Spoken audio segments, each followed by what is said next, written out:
Welcome to the deep dive. Ever find yourself, mid-sentence in English and the word you need just vanishes? Oh, absolutely. It happens to everyone learning a language. It's super common. Yeah, really frustrating though. So today we're doing a deep dive based on some great points from the English Dose podcast. Exactly. We want to figure out why this happens, and maybe get you some practical ways to handle it so you can speak more, well, smoothly. Sounds good. So first things first, why does this word blank happen? Pressure seems to be a big one. Definitely. Think about it when you speak. Your brain is doing a lot at once. You're thinking of the idea, finding words, getting the grammar right, pronunciation. That's a lot to juggle. It is. Oh. And English Dose highlights how being nervous, maybe worrying about mistakes, just adds this layer of pressure. It can kind of cause your brain to uh, freeze up a bit. Like stage fright for speaking. Sort of, yeah. It blocks access to words you actually know are in there somewhere. Yeah. So it's good for you to know it's not a memory failure. It's often just overwhelm. Okay, that makes sense. Another point they brought up was this idea of passive versus active knowledge. Right. This is crucial. Passive knowledge is when you, see or hear a word and you understand it. Oh, yeah, I know that word. You recognize it. Exactly.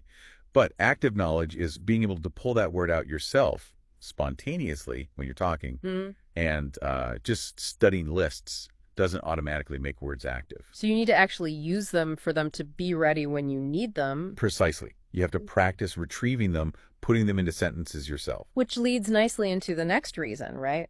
The lack of real-world practice. Learning from books or apps is great. It builds that foundation.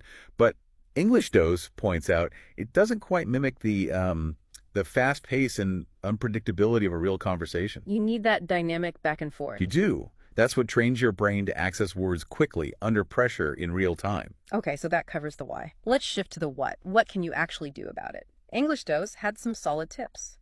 First up, just speak more. Sounds simple, but it's fundamental. The more often you speak, the stronger those neural pathways for retrieving words become. Practice makes perfect, or at least much better. Exactly. And they even suggest talking to yourself. It still counts as practice for pulling those words out. Interesting. What about shadowing? That was another technique mentioned. Yeah, shadowing is great. It's basically where you listen to English audio, maybe a podcast or a video, and you repeat what you hear, trying to match the pronunciation and rhythm. How does that help with finding words, though? Well, it connects the sound, the meaning, and the mouth movements. It helps embed vocabulary in a more holistic way, moving it towards that active usage we talked about. It's like bridging the gap. Got it. Okay, but what happens in the moment? You were talking the word disappears. Panic sets in.